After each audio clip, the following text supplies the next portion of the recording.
విశాఖ కేంద్రంగా దక్షిణ కోస్తా railway zone ఏర్పాటు చేస్తూ రైల్వే శాఖ గెజిట్ నోటిఫికేషన్ విడుదల చేయడంపై ముఖ్యమంత్రి చంద్రబాబు నాయుడు హర్షం వ్యక్తం చేశారు. ఆంధ్రప్రదేశ్ రాష్ట్ర ప్రజల చిరకాల స్వప్నం నెరవేరిందని ముఖ్యమంత్రి చంద్రబాబు నాయుడు అన్నారు. విశాఖపట్నం రైల్వే జోన్ ఏర్పాటు చేస్తూ కేంద్ర ప్రభుత్వం గెజిట్ విడుదలపై సీఎం చంద్రబాబు ఎక్స్ వేదికగా స్పందించారు. ఏపీ విజ్ఞప్తిని మన్నించి చారిత్రాత్మక గెజిట్ విడుదల చేసిన ప్రధాని నరేంద్ర మోదీ రైల్వే శాఖ మంత్రి అశ్విని వైష్ణవ్కు ధన్యవాదాలు తెలియజేస్తున్నారన్నారు. 2026 జూన్ 1వ తేదీ నుంచి విశాఖ కేంద్రంగా జోన్ అధికారిక కార్యకలాపాలు ప్రారంభం కానున్నాయి. వాల్తేరు డివిజన్ పునర్వ్యవస్థీకరణలో భాగంగా పలాస, ఇచ్చాపురం వంటి కీలక సెక్షన్లను విశాఖ డివిజన్లో విలీనం చేయడం ఉత్తరాంధ్ర రవాణా రంగ ముఖ చిత్రాన్ని మారుస్తోంది. నూతనంగా ఏర్పాటైన విశాఖ డివిజన్, రాయగడ డివిజన్ ల మధ్య సమన్వయంతో రైల్వే వ్యవస్థ మరింత బలోపేతం అవుతుంది. రాష్ట్ర అభివృద్ధికి, ప్రత్యేకించి ఉత్తరాంధ్ర పారిశ్రామిక అభివృద్ధికి దోహదపడుతుందని ముఖ్యమంత్రి చంద్రబాబు నాయుడు ఆశాభావం వ్యక్తం చేశారు. బీజేపీపై నమ్మకంతో ప్రజలు 3 రాష్ట్రాల్లో పట్టం కట్టారని ఆ పార్టీ రాష్ట్ర అధ్యక్షులు పివిఎన్ మాధవ్ అన్నారు. మమతా బెనర్జీ నేతృత్వంలో టీఎంసీ రౌడీ పరిపాలనకు బెంగాలీ ప్రజలు అంతం పలికారన్నారు. బెంగాల్ ప్రజలు ఇచ్చిన తీర్పు పట్ల దేశవ్యాప్తంగా హర్షాతి రేఖాలు వ్యక్తమవుతున్నాయన్నారు. బీజేపీ వ్యవస్థాపకులు డాక్టర్ శ్యామ్ ప్రసాద్ ముఖర్జీ పుట్టిన గడ్డపై ఒకప్పుడు జనసంఘ్ కేవలం 1 సీటుతో ప్రస్థానాన్ని ప్రారంభించిందని, అక్కడే బీజేపీ సాధించిన ఘన విజయం చారిత్రాత్మకమన్నారు. 3 రాష్ట్రాల్లో బీజేపీ గెలుపొందడంతో బీజేపీ రాష్ట్ర అధ్యక్షులు పివిఎన్ మాధవ్ ఆధ్వర్యంలో విజయోత్సవ ర్యాలీ నిర్వహించారు. భవానీపురంలోని సుజనా చౌదరి కార్యాలయం నుంచి జరిగిన ఈ ర్యాలీని బీజేపీ రాష్ట్ర అధ్యక్షులు పివిఎన్ మాధవ్ ప్రారంభించారు. అనంతరం పార్టీ శ్రేణులతో కలిసి మాధవ్ ర్యాలీలో పాల్గొన్నారు. ఈ సందర్భంగా పివిఎన్ మాధవ్ మాట్లాడుతూ, ప్రధానమంత్రి నరేంద్ర మోదీ నాయకత్వంలో దేశంలోని దాదాపు 20 రాష్ట్రాల్లో ఎన్డీఏ ప్రభుత్వాలు ఉండడం దేశాభివృద్ధికి నిదర్శనమన్నారు. మమతా బెనర్జీ నేతృత్వంలోని టీఎంసీ రౌడీ పరిపాలనకు బెంగాలీ ప్రజలు అంతం పలికారని అన్నారు. బెంగాల్ ప్రజలు ఇచ్చిన తీర్పు పట్ల దేశవ్యాప్తంగా హర్షాతిరేకాలు వ్యక్తమవుతున్నాయని అన్నారు. హిమంత బిశ్వ శర్మ నేతృత్వంలో అస్సాం, పాండిచ్చేరిలో అద్భుత విజయాన్ని సాధించామన్నారు. బీజేపీకి మైనారిటీలు ఓటు వేయాలనే అపోహలు తొలగిస్తూ 60% ముస్లిం జనాభా ఉన్న ప్రాంతాల్లో కూడా బీజేపీ 63 స్థానాలకు గాను 40 స్థానాలను కైవసం చేసుకోవడం విశేషమన్నారు. తమిళనాడులో సూపర్ స్టార్ విజయ్ సాధించిన విజయాన్ని కూడా బీజేపీ స్వాగతించిందన్నారు. అమిత్ షా, సునీల్ బన్సాల్ వంటి నాయకుల కృషి, కార్యకర్తల త్యాగాల వల్లే ఈ విజయం సాధ్యమైందన్నారు. ఈ కార్యక్రమంలో ఎన్టీఆర్ జిల్లా అధ్యక్షులు అడ్డూరి శ్రీరామ్, ఎమ్మెల్యే కార్యాలయం ఇన్ఛార్జ్ శ్రీధర్, బీజేపీ రాష్ట్ర కార్యాలయం ఇన్ఛార్జ్ శ్రీనివాసరాజు, రాష్ట్ర అధికార ప్రతినిధి షేక్ బాజీ, మైనార్టీ మోర్చా రాష్ట్ర అధ్యక్షులు సయ్యద్ భాషా, ఓబీసీ మోర్చా రాష్ట్ర అధ్యక్షులు గోపి శ్రీనివాస్ తదితరులు పాల్గొన్నారు.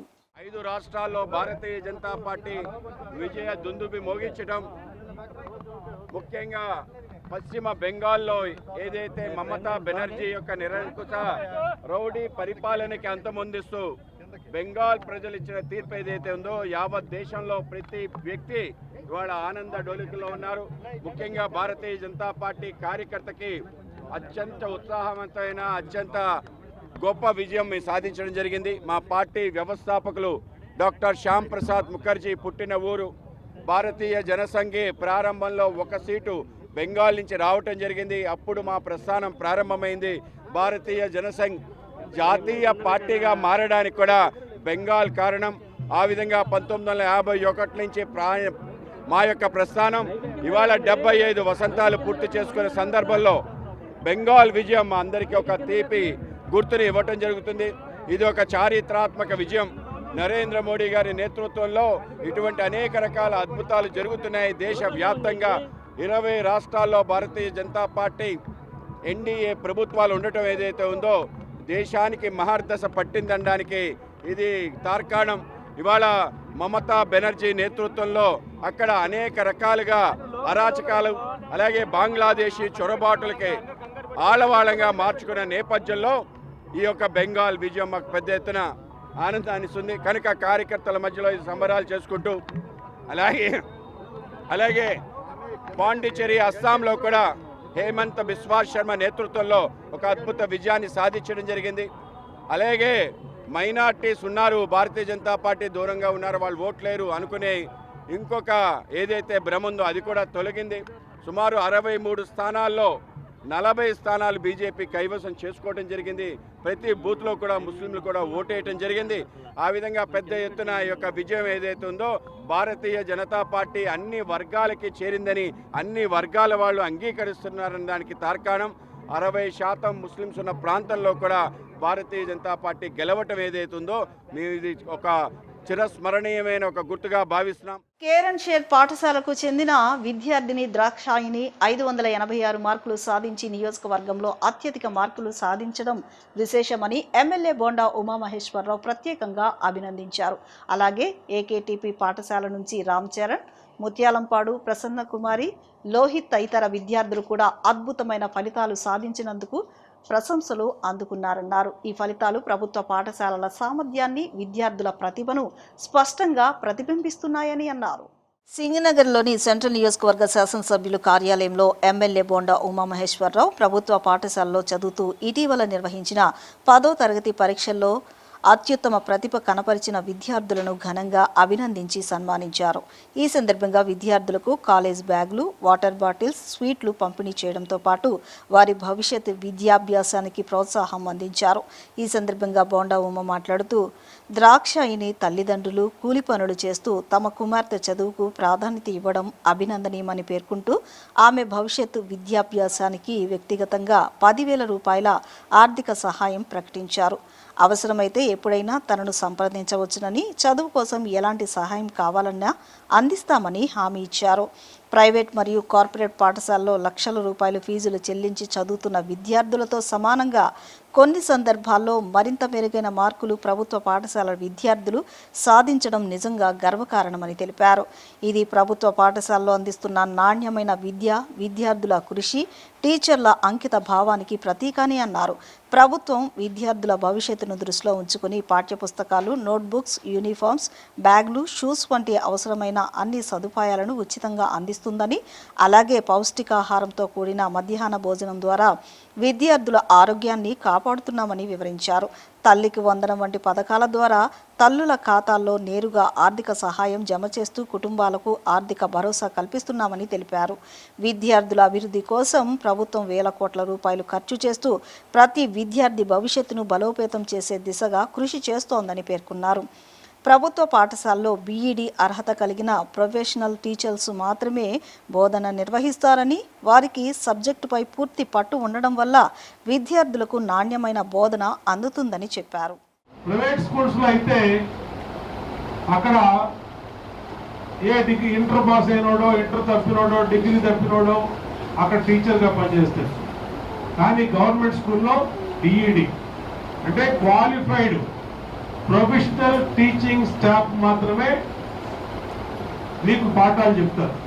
పాఠాలు చెప్పేది వాళ్ళకి సబ్జెక్ట్ మీద కమాండ్ ఉంటేనే మీకు వాళ్ళకి చెప్పగలుగుతారు. అంటే ఉన్నత చదువులు చదువుకున్నటువంటి వాళ్ళు మాత్రమే గవర్నమెంట్ టీచర్లుగా ఉంటారు. వాళ్ళు మీకు ఎంతో కష్టపడి, ఎందుకంటే వాళ్ళకి ఇప్పుడు మీరందరూ ఎంత చదువుకున్నారు, రేపొద్దున ఇక్కడి నుంచి ఇంటర్మీడియట్, డిగ్రీ లేదంటే ఇంజనీరింగ్, మెడిసిన్, ఇంకోటి వెళ్తారు.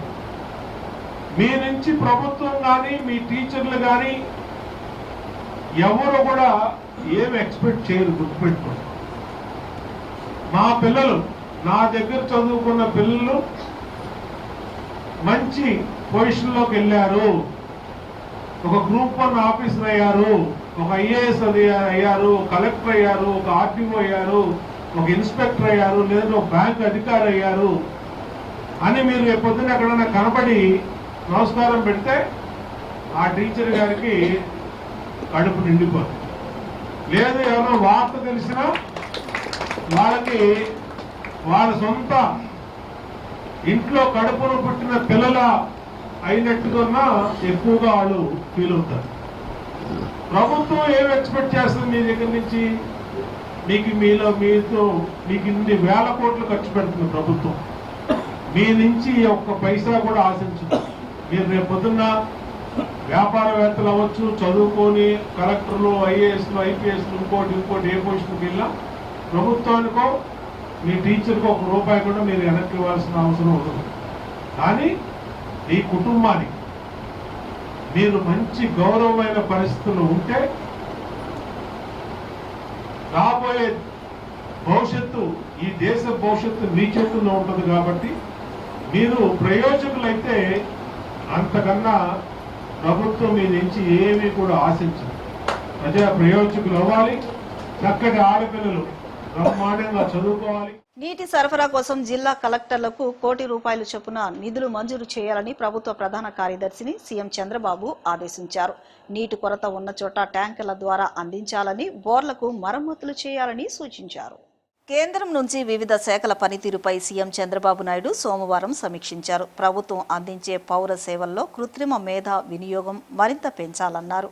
దీన్ని సమర్థవంతంగా వినియోగించుకునేందుకు వీలుగా నిపుణులతో సలహా మండలిని ఏర్పాటు చేయాలి. రాష్ట్రంలో డ్రోన్ల వాడకం పెంచేలా వర్క్షాప్ నిర్వహించాలి. మధ్యప్రదేశ్లో మైనింగ్ కార్యకలాపాలను డ్రోన్ల ద్వారా పర్యవేక్షిస్తున్న తీరును అధ్యయనం చేసి మన రాష్ట్రంలోనూ అమలు చేసే అంశాన్ని పరిశీలించాలని సీఎం సూచించారు. రాష్ట్రంలో వాహనాల రిజిస్ట్రేషన్ ప్రక్రియ మరింత సులభతరం చేసేలా వాహన డీలర్లను అదనపు రిజిస్ట్రేషన్ అథారిటీగా గుర్తించే విధానానికి సీఎం ఆమోదం తెలిపారు.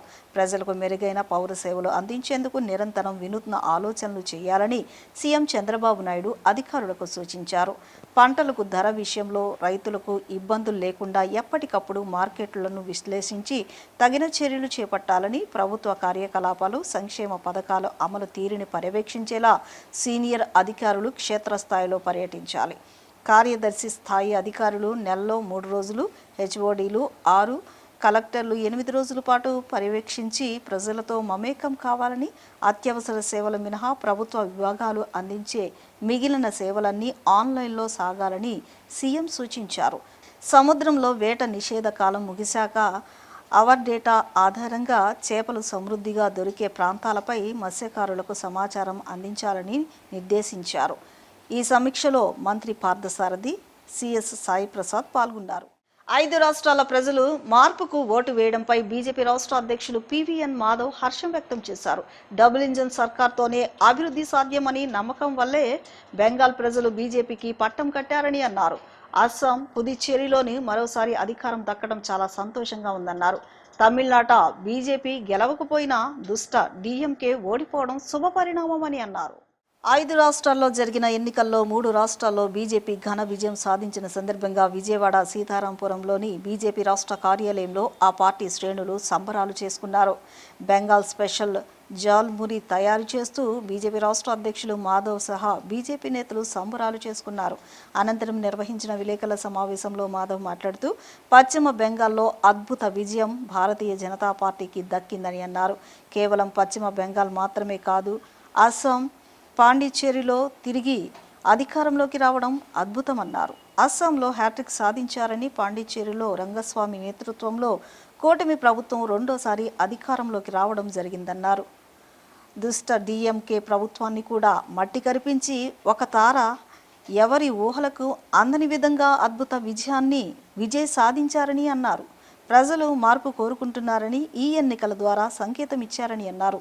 నీతి, నిజాయితీ, నిర్భయంగా నిలిచేవారి వెనుక ప్రజలు నిలబడతారనే దానికి పశ్చిమ బెంగాల్, తమిళనాడు ఎన్నికలు తార్కాణమని తెలిపారు. బీజేపీ పార్టీ ఆవిర్భవించి 75 సంవత్సరాలు పూర్తి చేసుకుంటున్న సందర్భంలో వ్యవస్థాపక అధ్యక్షులు శ్యామ్ ప్రసాద్ ముఖర్జీ ఆత్మానందంతో మునిగి తేలుతూ ఉంటుందని తెలిపారు.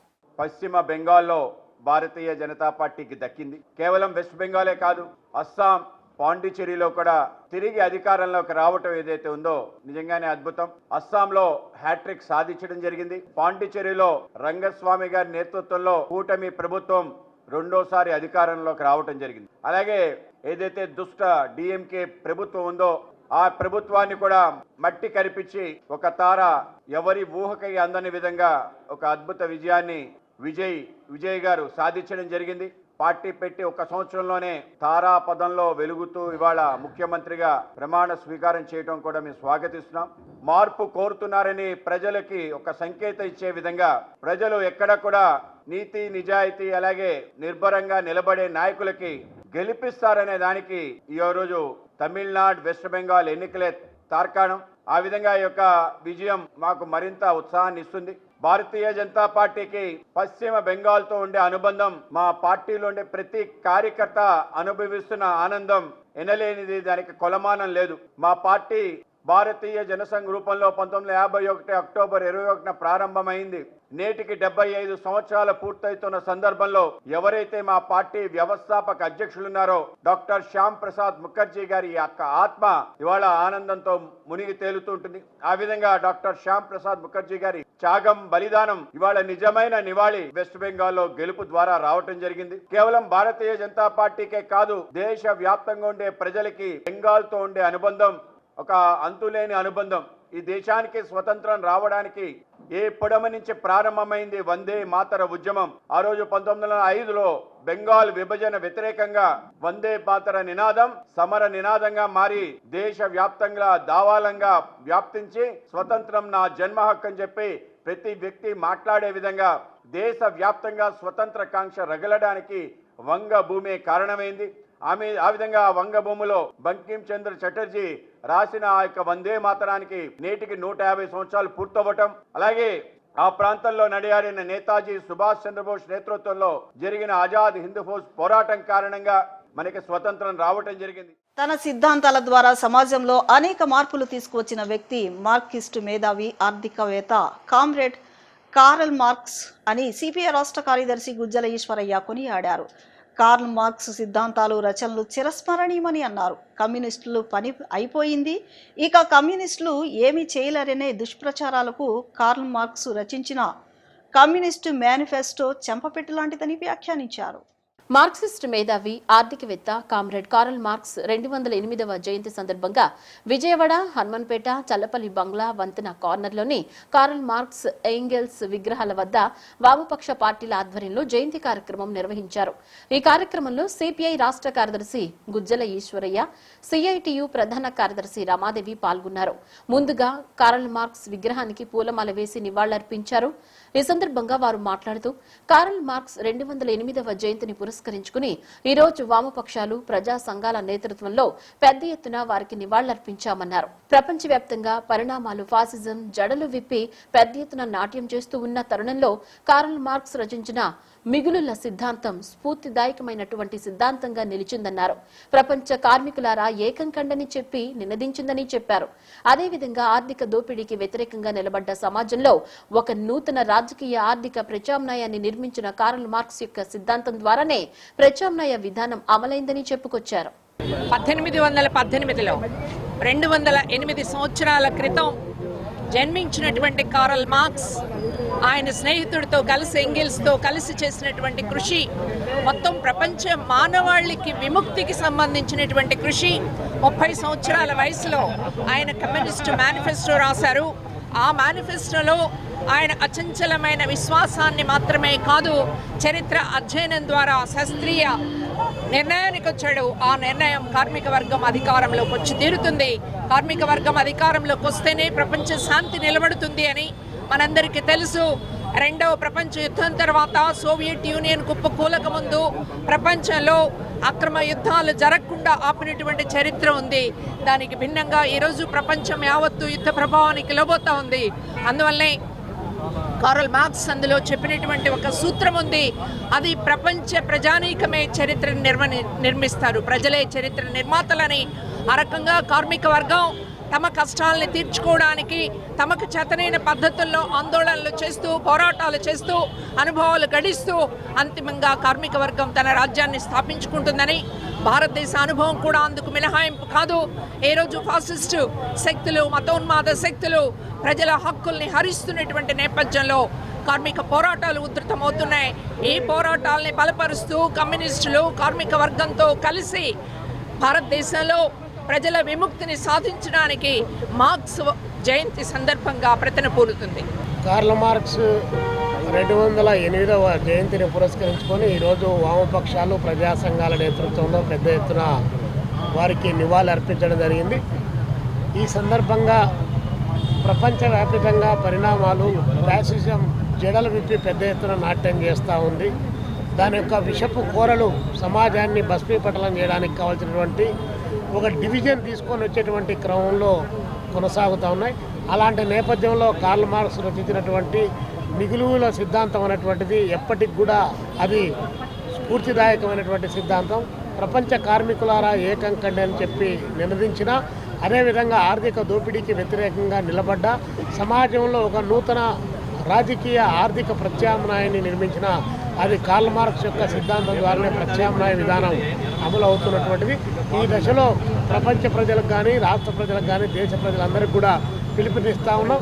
కమ్యూనిస్టుల పని అయిపోయింది, ఇంకా కమ్యూనిస్టులు ఏమీ చేయలేరనేటువంటి పద్ధతుల్లో విస్తృతమైనటువంటి ఒక దుష్ప్రచారాన్ని చేపడుతున్న నేపథ్యంలో 208 సంవత్సరాల తర్వాత కూడా మార్క్స్ రచించినటువంటి పెట్టుబడి అనేటువంటి గ్రంథం ప్రపంచ దేశాల్లో ఉన్నటువంటి పెద్ద పెద్ద దేశాలను చెప్తున్నటువంటి దేశాల్లో ఆర్థిక సంక్షోభం వస్తే ఆ ఆర్థిక సంక్షోభం నుంచి బయటపడడానికి పెట్టుబడిని మళ్ళొకసారి అధ్యయనం చేసి ఆ దేశాలు బయటపడ్డాయి. మరి ఆ నేపథ్యంలోనే కమ్యూనిజం అనేటువంటిది కేవలం వ్యక్తుల ప్రాతిపదికపైనో లేదా బూర్జువా రాజకీయ పార్టీలాగా తాయిలాల ప్రాతిపదికపైనో నిర్మితమైనటువంటిది కాదు. ఇది ఒక సిద్ధాంతపరమైనటువంటి భావజాలంతో కూడినటువంటిది. ఇప్పుడు చిన్న విరామం తీసుకుందాం.